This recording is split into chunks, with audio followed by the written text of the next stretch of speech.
the players took the first step in saying, hey, we want to do something different. Players Association President Chris Paul actually called Adam Silver to tell him they needed to make a change. Here are the details. The players will be selected for All-Star Weekend in the same way they were last year. So 10 starters, those are going to come from a combination of fan, media, and player voting, and then the coaches select the 14 reserves. There's a whole thing that's been happening around the selection. They're basically going to do the playground model with 2 player captains alternating to pick their team. I mean, this is amazing in itself. The thing to watch now, the captains are in each conference based on the fan voting. With this on the line, maybe the fans would say, what if Kevin Durant is number 1? What if Russell Westbrook's number 1? A lot of intriguing stuff. If LeBron is a team captain, is he picking Kyrie? Is he not picking Kyrie? How is this going to work? Ultimately, does this make the game better?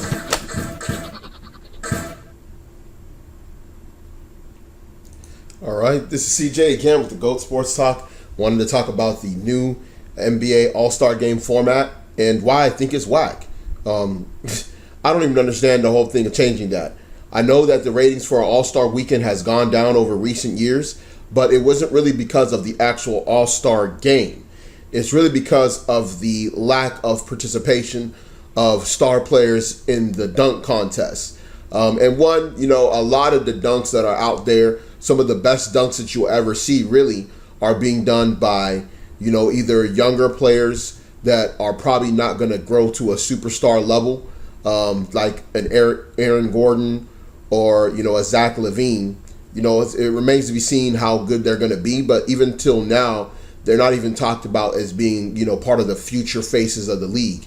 Now, they're still very young, but so we can't see, whether or not that would change. But from what I'm seeing with the All-Star Weekend, having been to one, actually years back in Houston, they had the All-Star Game. I went to the Rookie Challenge, which was on the Friday night. I didn't go to the Slam Dunk three-point contest, but I also I did go on Sunday to the All-Star Game. And to me, the All-Star Game is a good festivity. I don't think that'll change.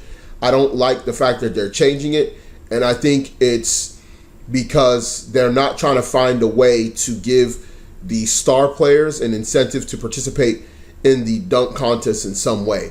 I think that you could do something if you were to allow, players that would be participating in a dunk contest either to make a lot more money. At the end of the day, the NBA has a lot of money, and they can make a bigger pot to make the participation for All-Star Weekend better as far as just the dunk contest. Now, everybody says, well, it's for the fans, but at the end of the day, these players are playing. Now, there are incentives for them making, all-star appearances and things like that. They may be written in their contract. There might be things. I know in the NFL, definitely they have those type of stipulations. Like if you are all-pro, you'll get a bonus, or if you make the Pro Bowl, you'll get a bonus. They have those things in their contract, different what you call performance incentives. And they also have that as far as in regards to your Supermax deal, basically being an all-star, not an all-star player, but really an all-NBA player, first or I think second team all-NBA or third team. And if you also win an award or something like that, like a Defensive Player of the Year or, MVP, you'll be eligible for the Supermax. And that's the reason why you saw these big contracts given, to Russell Westbrook and to, pretty much Stephen Curry. And it wasn't offered to Paul George because he didn't meet the criteria to get the Supermax, which is in part of the reason why I believe that he left Indianapolis, because he wasn't going to. The only team that can offer you the Supermax is that same team that drafted you, and at that point you have, or that you've been with, and you cannot leave, for that duration, which a Supermax deal would be a 5-year deal, of course, as you saw recently with Russell Westbrook signing. But this to me doesn't make sense. And I think the surprising thing about what was said is that Chris Paul was the one who made that suggestion, the Players Association. I think that they have a disconnect with some of the fans if they think that the issue with All-Star Weekend was the East versus West thing. I just don't get it. Now, one would say that if you're doing that, that means that you can balance out the game Is it because the West was more dominant because of the players that they had versus the East? As to the reason why they felt like this is a better option because of the fact that a lot of the best talent in the league is in the West? I don't know. But I think that's kind of stupid to do that, considering that when you go into the classic All-Star games, they always were East versus West. And I enjoyed that East versus West, rivalry watching it growing up. And I just don't think that format should change. Now, I'll say this.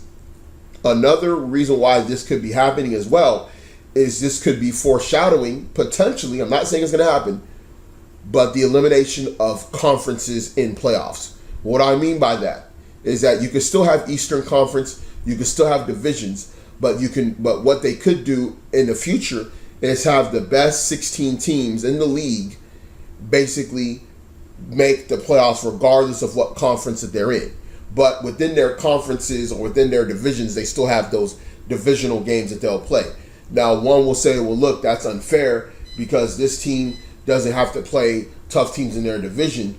But, they can switch up the format, regular season format as well, to make it across the board where everybody will play each other in and around the same amount of games with each other. That's the only way. But I think that that's very hard to do because when you look at conferences and the divisions, those help very much for traveling purposes where you're going to be playing these teams. Sometimes you might have a back-to-back in the area, but you can eliminate that. One league that kind of does those type of things is, which they wouldn't do relegation ever, which is what happens in European soccer or football, whatever you want to call it, wherever you're from. But that could be the foreshadowing of things to come to eliminate the imbalance, which the imbalance of the East versus West, I have a reason for that. And I'll definitely, one of these days go into it as to the reason why there's imbalance in the East and the Western Conference. And I've actually probably went into it a little bit, before when I first started up the page. I just think it's not a good idea. Having two team captains, which you're basically causing a situation where a guy can choose a friend or a player that he's cool with or a teammate that he's cool with and he, over somebody else. It's like imagine LeBron being the team captain and him having to make his selection. He would have to then choose one of his all-star teammates, whether if it's a Kevin Love or an Isaiah Thomas, for example, that would make the all-star team probably on that squad over one of another guy elsewhere. So it's like, would he just sit there and be like, you know what, I really want to choose, Giannis because I really respect his game and I think he would be the best player to play along with me on this makeshift team versus somebody else. So I think that if you do a game like that, I believe that there should be 2 all-star games, which you won't want to do because that increases the chance for injury. You don't want to do that. So it just gets very funny doing something like that. It'll be interesting to see how it works. To me, I just don't like it. Let me know what you think. Like, comment, subscribe. I'm out.